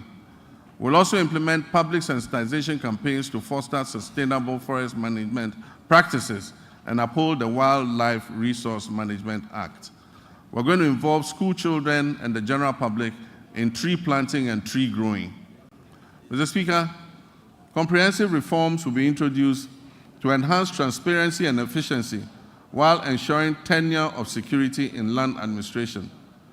Climate change remains a pressing concern for Ghana and the global community. To meet our climate mitigation targets, Ghana has allocated 24 million metric tons of its carbon budget, totaling 64 million metric tons of carbon for authorization under Article 6 of the Paris Agreement. We've successfully authorized 3 projects which are poised to reduce 5.2 million tons of our carbon emissions. In line with our manifesto, we are committed to strengthening institutional and human capacity through necessary adaptation and mitigation measures to bolster resilience in critical sectors such as agriculture, forestry, energy, and water resources. We also pledge to align our national policies with international efforts to limit global warming to 1.5 degrees centigrade by 2050 and promote a fair and just transition to renewable energy sources. Mr. Speaker, we stand on the cusp of making history, the history of a country that prioritizes transparency and accountability as key elements of governance. During my campaign for president, I pledged, as captured by the NDC's 2024 manifesto, to take a strong stance against corruption. Mr. Speaker, we must end state capture. Mr. Speaker, we must end the purchase of state and public assets, such as land and other immovable assets, by members of the political class. Mr. Speaker, I pledge to fight corruption head-on by implementing Operation Recover All the Loot, oral. In that regard, Mr. Speaker, one of the first committees I established, even before my investiture as president, was to establish the oral committee on the sidelines of our transition. It is instructive to announce that the committee received over 2,000 complaints from the public and has since handed over a comprehensive report.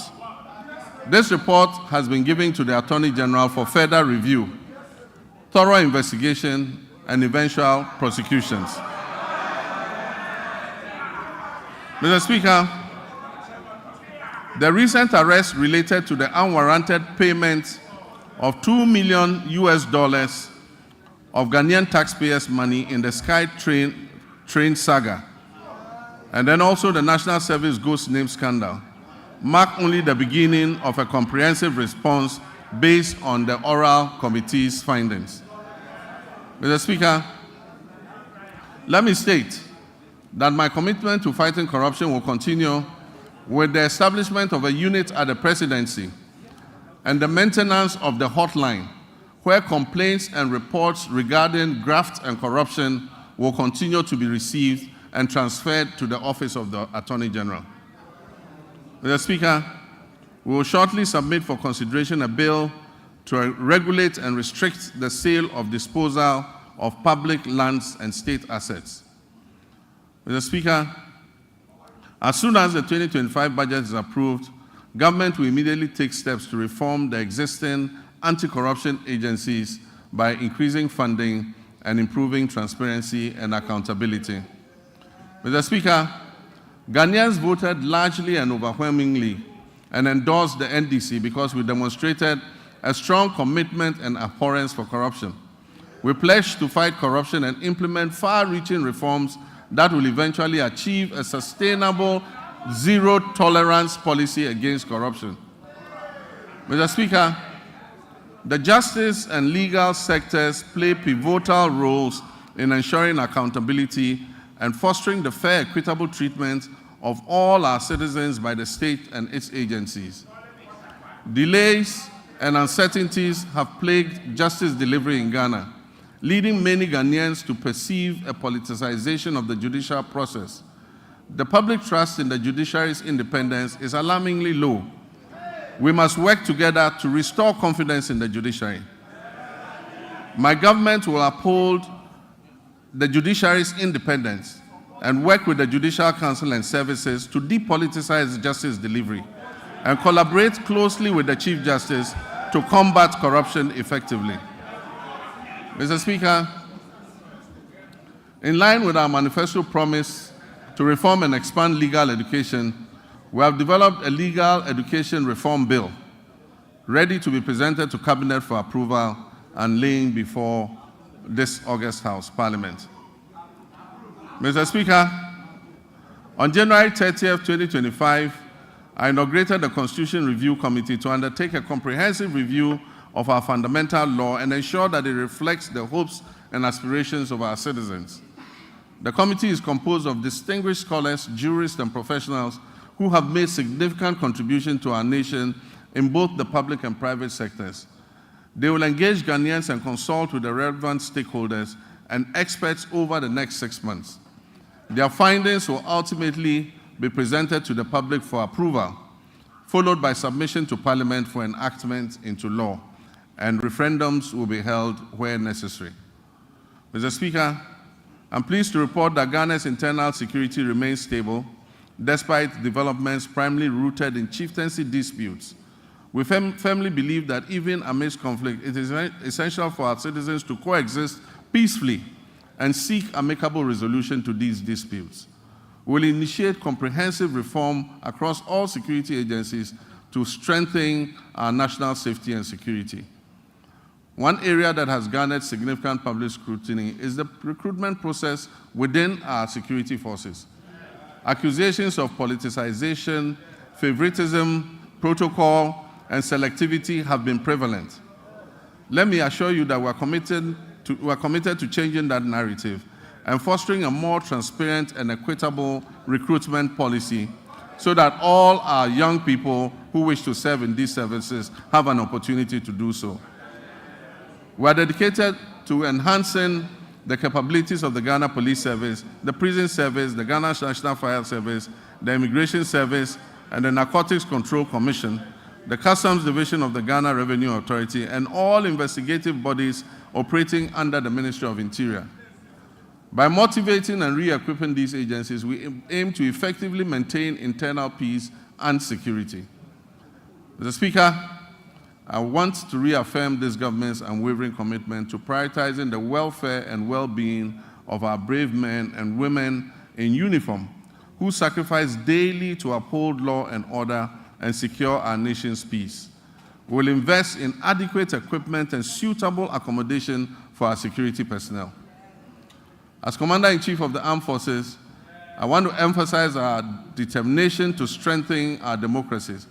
This is particularly true given the troubled proliferation of military-grade weapons that have fallen into unauthorized hands. These weapons pose a significant threat to our national security and our constitutional democracy. They endanger the safety of all Ghanaians and potentially exacerbate existing conflicts such as chieftaincy disputes, and in many cases fall into the hands of armed robbers.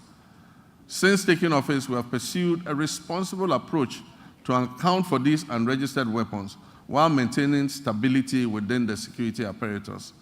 I'm pleased to report that we've made substantial progress and are committed to ensuring that those responsible for this situation are brought to book. In our efforts to safeguard our citizens, Mr. Speaker, to safeguard our territory, to maintain our democracy, we remain vigilant against the threat of violent extremism and terrorism. Therefore, we are resolute in enhancing our defense mechanisms through diplomacy, counterintelligence, information sharing, infrastructure development, and the acquisition of appropriate technology. Achieving a stable and secure nation necessitates the motivation of our uniformed personnel. Currently, the Ghana Armed Forces faces a housing shortfall of over 17,000 units, and we recognize that the inadequate state of barrack accommodation needs to be addressed promptly. In addition to housing, we'll prioritize improvements to rations and fuel supplies for our security forces. Quality healthcare is another critical aspect of motivating our armed forces. As we work to expand and improve facilities at the 3rd Civil Military Hospital, complemented by the recently restored oxygen plant, we remain committed to finishing the delayed Afari Kumasi Military Hospital, which is still a top priority for my government. The goal is to complete and operationalize this facility before the end of this year. Mr. Speaker, like many other state institutions under the previous administration, the Ministry of Defense is burdened with approximately 3.7 billion cedis in debt, a figure that continues to grow as new and undisclosed debts are uncovered. However, the demands of our Army, Navy, and Air Force continue to rise, necessitating the need for modern platforms for effective operations. Despite these financial challenges, I am confident that the Ghana Armed Forces possesses the human resources necessary to revitalize the defense industry's holding corporation, which can support the government's efforts in this regard. DHOC, which was begun under the late President John Evans Atta-Mills of blessed memory during my tenure as chair of the Armed Forces Council, is essential for fueling Ghana's industrialization drive, which is aligned with our 24-hour economy initiative. Although DHOC has expanded, it's yet to be fully optimized to deliver the returns needed for the Ghana Armed Forces and our nation.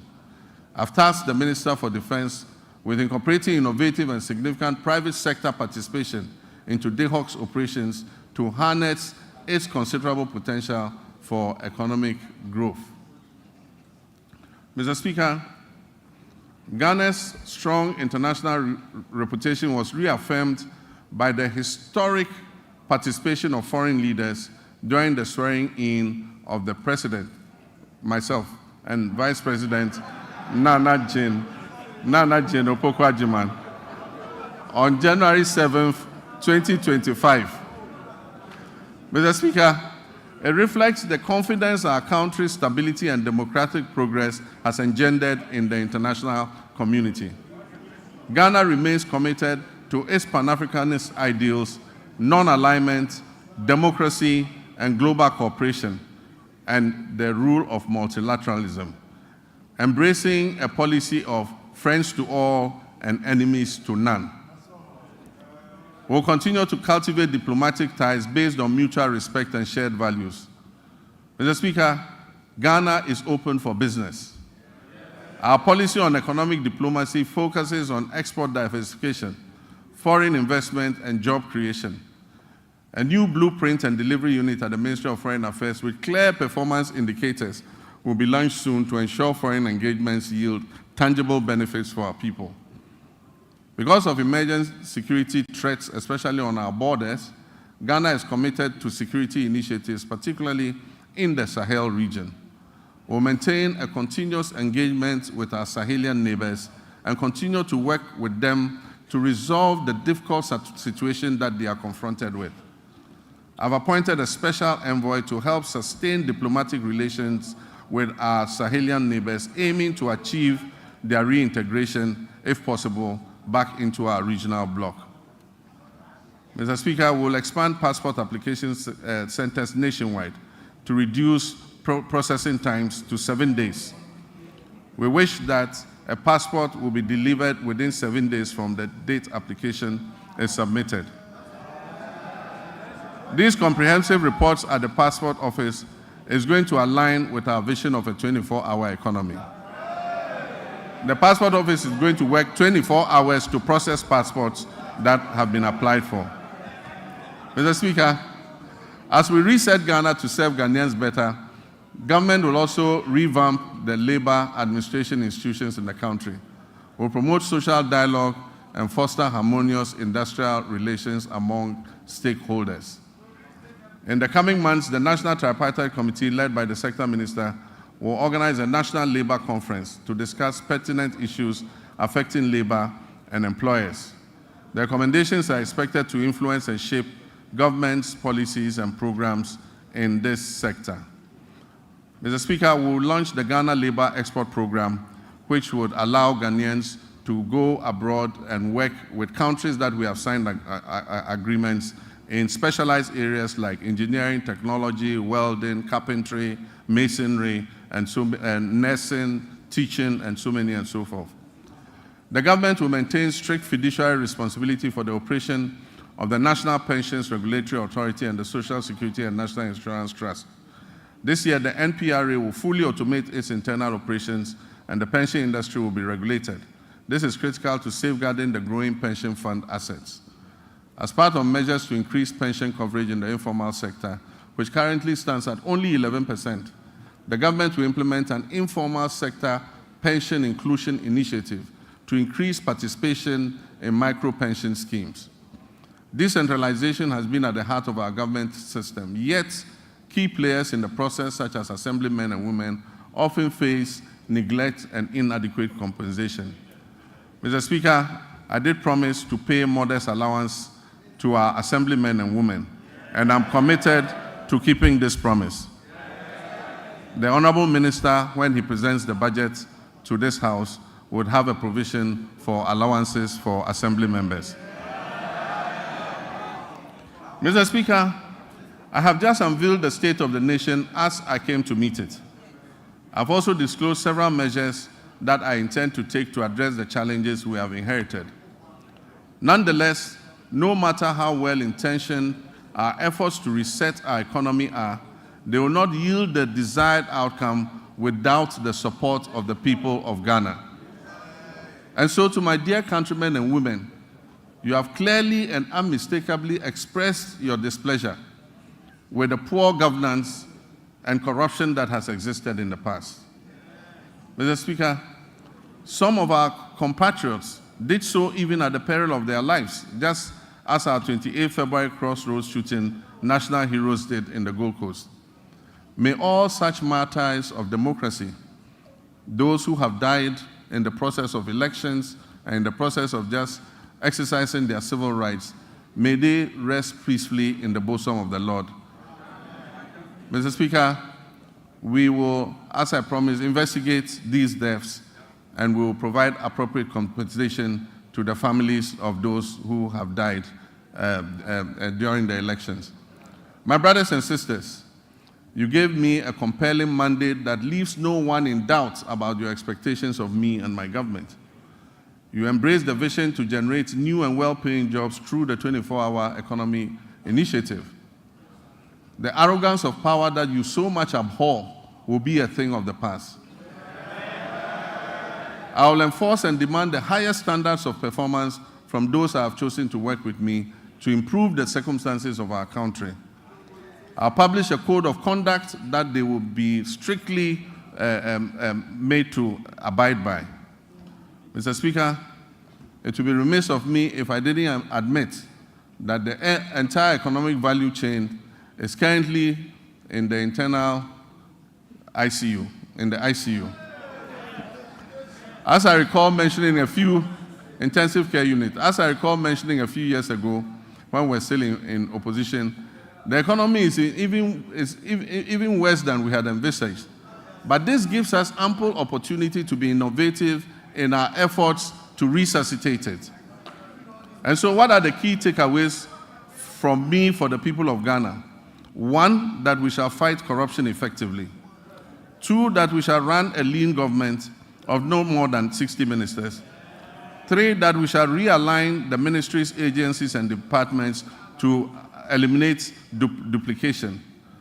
4, that will introduce austerity, reduce wasteful expenditure and spending, and improving tax collection. 5, that we shall widen Ghana's tax nets, reform tax waivers, especially on investments, and return to our homegrown solutions. 6, that we will grow what we eat and reduce imports of food and goods that can easily be produced here in Ghana. Your voice and contributions will prove invaluable on this journey of national reset, and I encourage you to make your voices heard. I commit to the judicious use of your resources, eschewing waste and ostentation. We will always endeavor to make the most of the little we have, so that together we can guarantee a brighter future for our children and our children's children. Though the state of our nation now may appear bleak and the task of addressing it may seem daunting, nothing should stop us from achieving our goals once we set our minds to it. In one collective push, we can resolve to make this great nation bequeathed to us by our forebears and see it come to fruition. Mr. Speaker, Ghana's economic challenges are not insurmountable. They present the government and everyone else the opportunity to innovate, to reflect, review, and reset, which is the theme for the commemoration of our scaled-down 68th independence anniversary. Mr. Speaker, it is said that there is strength in unity. Ghana's greatest strength lies in its people, its young and energetic youth. If we stand united, we can be more resilient and build together the power of collective action to overcome economic and social challenges. Every Ghanaian, regardless of political affiliation, background, or status, has a responsibility to play a key role in nation building and work towards a complete reset of our country. Mr. Speaker, let me assure you that we are leaving no one behind as we reset to rebuild the Ghana we want. We will rebuild a Ghana that works for all of us and not just a few. We shall live the dreams of our forebears in our lifetime. And so, my countrymen and women, where despair once existed, let hope radiate. And where the sun appeared to set on our bright prospects as a nation, let a new dawn of enthusiasm and renewal supplant it, so that when I come and stand here next year to present a message of the state of our nation, it will be one brimming with excitement and happiness. Mr. Speaker, I thank you very much for this opportunity. I thank honorable members for your kind attention. May God bless our homeland, Ghana. Thank you.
Members, honorable members, please resume your seat. Honorable members,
honorable members, honorable members, order, order, order, order.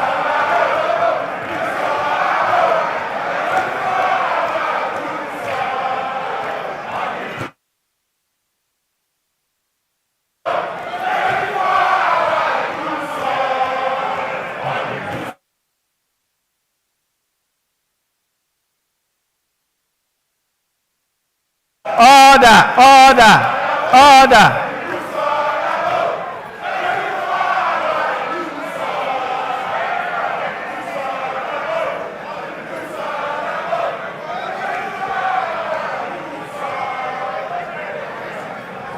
Honorable members, honorable members, please, honorable members, let me assure you, I have the full support of parents to discipline the students.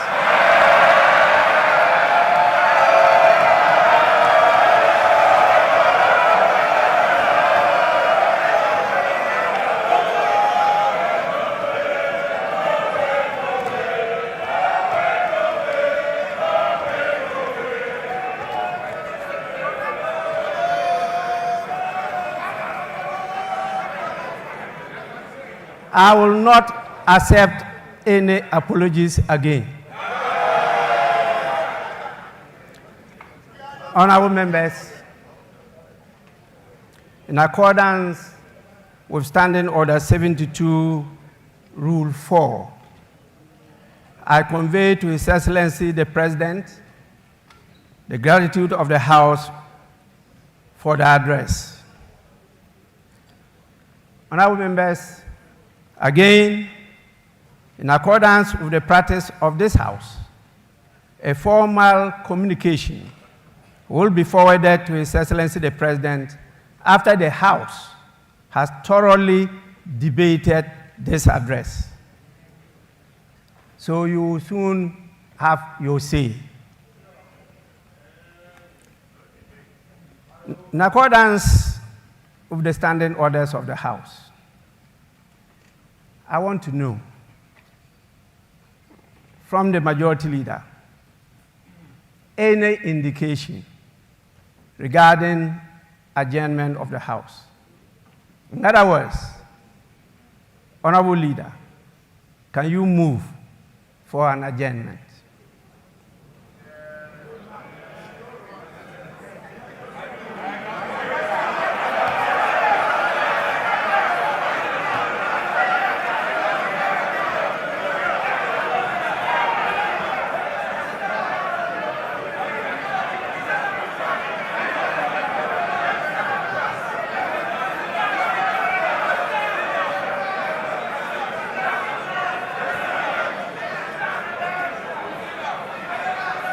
Honorable Majority Leader.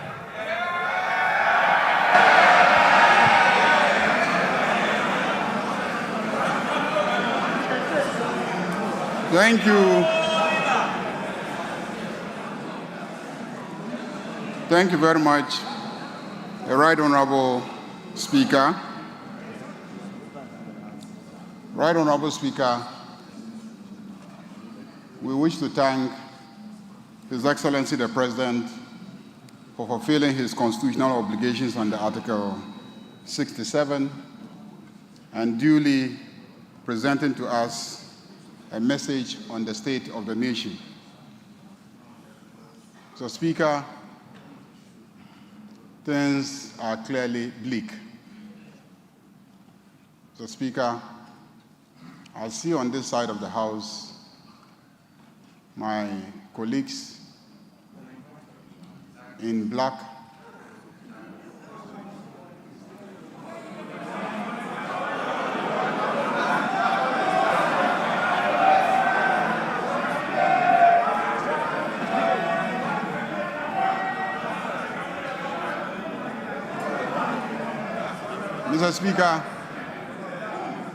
Mr. Speaker, it is obvious that they left this economy in a miserable state. And the attire that they adorn today says it all. But this side is in white because His Excellency the President, we knew very well, was bringing to us a message of hope. Mr. Speaker, our elders have cautioned that you don't leave your kraal in the hands of a hyena as a caretaker when you are traveling. Don't be surprised when you come back and the carcasses of all your livestock are gone. Mr. Speaker, what has happened to our economy and our country and the presentation that has been made says it all. It is sad, it is unfortunate. But His Excellency the President has brought us hope. Hope for the youth of this country. Hope for the women. Hope for the Okada drivers. Hope for the private sector. Hope for students. and hope for ordinary Ghanaians who did everything to bring him to office with such an overwhelming number. Mr. Speaker, we have no doubt that everything outlined here gives hope, and this House will support His Excellency to deliver on his commitment. But more importantly, this House will support His Excellency to deliver on the promise of accountability. Those who so damage our economy must be held accountable. And we will support him to deliver on the commitment to accountability. Mr. Speaker, on that note, I move that this House be adjourned to tomorrow, 10 o'clock in the forenoon. Thank you very much, Mr. Speaker. Minority Leader.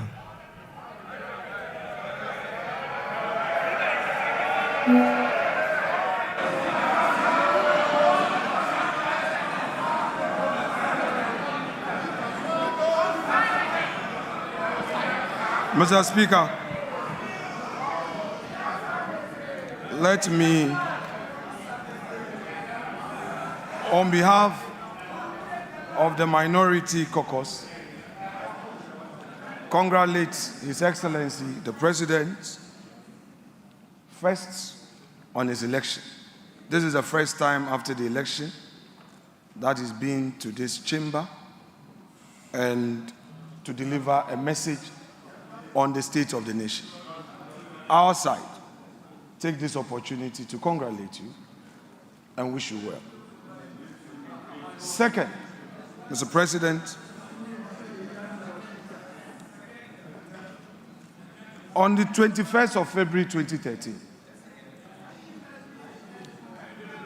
you notably said, quote, Mr. Speaker, the meat is now down to the bones. This was on the occasion of your address to Parliament. And you said that the meat is now down to the bones. This was at a time, Mr. President, that you were